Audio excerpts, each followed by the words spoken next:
Hoy quiero hablar de una estrategia, una de las estrategias más peligrosas para tener éxito en la vida. Es peligrosa, pero al mismo tiempo funciona. Es eficaz. Ha sido utilizada en secreto por muchísimos años, por muchos artistas, muchos autores, emprendedores. Es una estrategia que, si la vuelves parte fundamental de tu mensaje, puedes romper el ruido, puedes hacer que te noten, puedes hacer que otros te escuchen. Entonces, así como es una herramienta poderosa, tenemos que aprender a utilizarla con responsabilidad, haciendo ahí un guiño al tío de Spider-Man que le dijo: un gran poder conlleva una gran responsabilidad, y creo que eso aplica con esta estrategia. Es la estrategia de nadar contracorriente. Es la estrategia de aprender a ser un Contreras, una persona que se atreve a hablar en voz alta, cosas que la mayoría de las personas pensarían que no son correctas. Pero aquí está la clave. La clave está en que tienen la razón. Es atreverse a decir algo que la mayoría de las personas diría: no, eso no es verdad, pero sabiendo que sí es verdad. Es aprender a nadar en contra de la corriente, pero no de cualquier corriente, sino de la corriente adecuada. En el momento en el que tú dices algo que choca con el consenso, en el momento en el que tú te atreves a hacer una afirmación que va en contra del status quo, es decir, de lo que la mayoría piensa que es normal o que es correcto, entonces la gente te empieza a escuchar.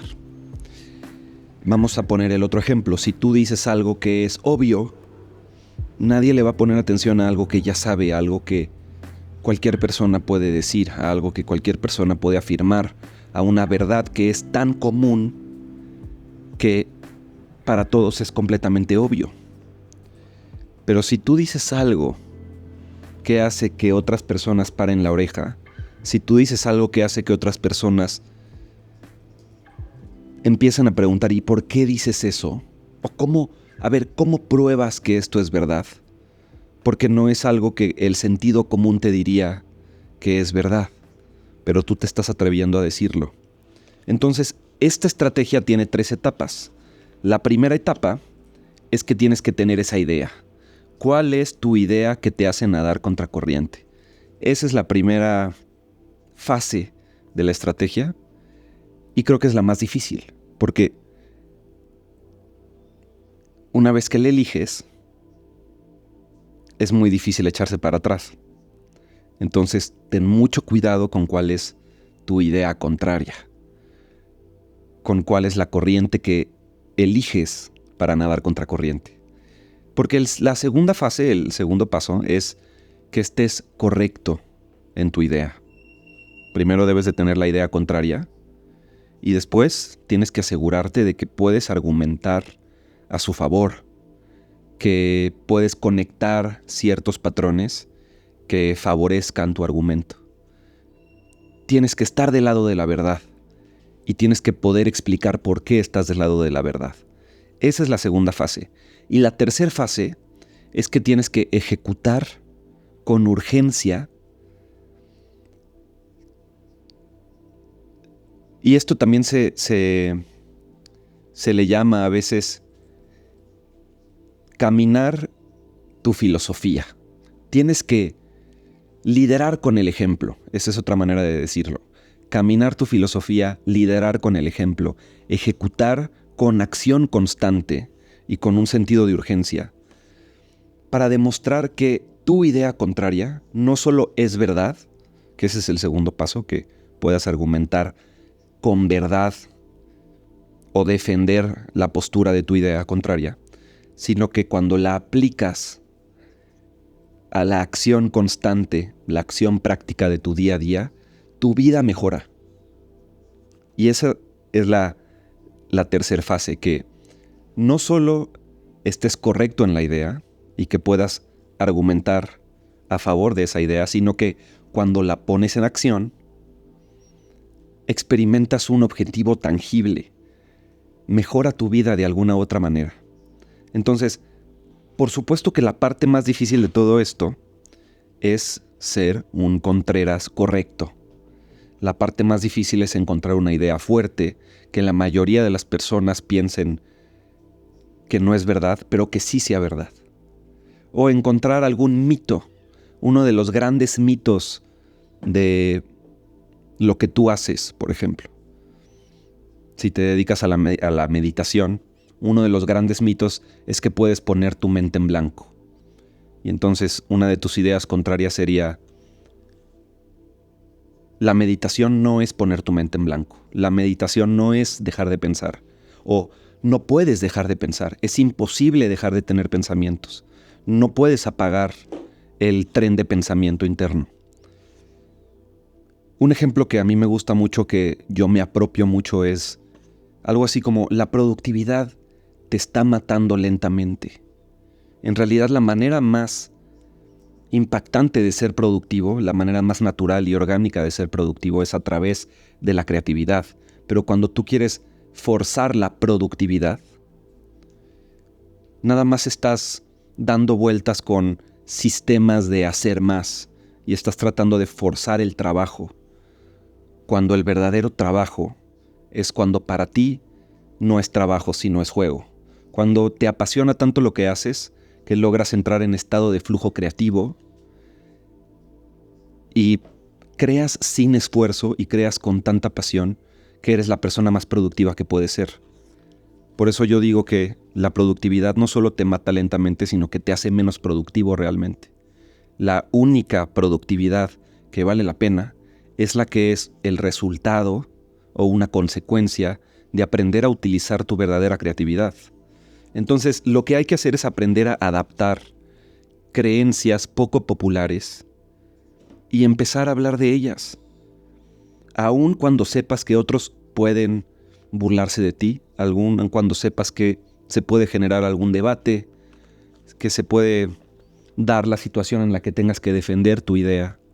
Pero si tú sabes que tienes la razón, entonces se vuelve un viaje muy bonito en el cual puedes influenciar en las ideas de otros, cambiarle la vida a otros.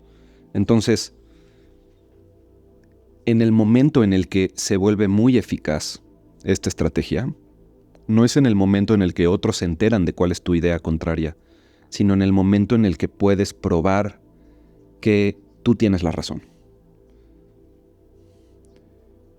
Otra manera muy importante de usar, o otra manera muy importante de entender el poder de esta estrategia, es que solamente tienes que estar en lo correcto una sola vez. Solamente tienes que transitar de tener una idea contraria incorrecta a tener una idea contraria correcta una sola vez. En el momento en el que lo logras, ya estás del otro lado. No tienes que volverlo a probar. Y esto es algo, creo que de lo más importante de esta estrategia, que el camino es pasar de ser un contrario incorrecto a un contrario correcto. Por eso lo más importante y la parte más difícil es la etapa en la que tú tienes que saber argumentar a favor de tu idea contraria, o la fase en la que tienes que probarle a otros que tienes la razón. Pero hay innumerables variaciones de esta estrategia, y lo bueno es que hay maneras de convertir tu idea contraria en una historia que se vincula con tu historia personal. Y para esto, por ejemplo, hay una fórmula muy buena que se llama el antes brutal, el catalizador que cambió todo y el nuevo presente. Entonces, tú tenías un pasado o que tenía un dolor asociado, o tenías un estilo de vida que estaba asociado a ciertos problemas, ciertos dolores, y después vino un catalizador que tiene que ver con esta idea contraria. Yo te diría, por ejemplo, por mucho tiempo yo consumía contenido de productividad, intentaba aplicar a mi vida sistemas de productividad para poder medir mi rendimiento, para poder ser más productivo, hacer más cosas, tachar más cosas de mi lista de pendientes. Y nunca fui tan productivo como cuando me olvidé por completo de la productividad. Cuando me di cuenta que la productividad me estaba matando desde adentro, me estaba estresando, me estaba deprimiendo, me estaba aburriendo. Y que cuando me empecé a conectar con mi patrón, con mi pasión, con eso que para mí es profundamente significativo, importante, y que está ligado a mi creatividad, aprendí a entrar en ese estado de conciencia muy específico que se llama el estado de flujo creativo. Y cuando aprendí a verdaderamente utilizar mi creatividad todos los días, me convertía en la persona más productiva que quería ser. Pero cuando estaba persiguiendo la productividad, eso no pasaba. Entonces, este es un ejemplo para que veas cómo puedes generar una historia que está ligada a tu proceso personal y que prueba tu idea contraria, y cómo llega a tu vida un momento catalizador que te hace transicionar de ese pasado con un dolor a un nuevo presente libre de ese dolor. Y eso te lleva a transicionar de ser un contrario incorrecto a un contrario correcto.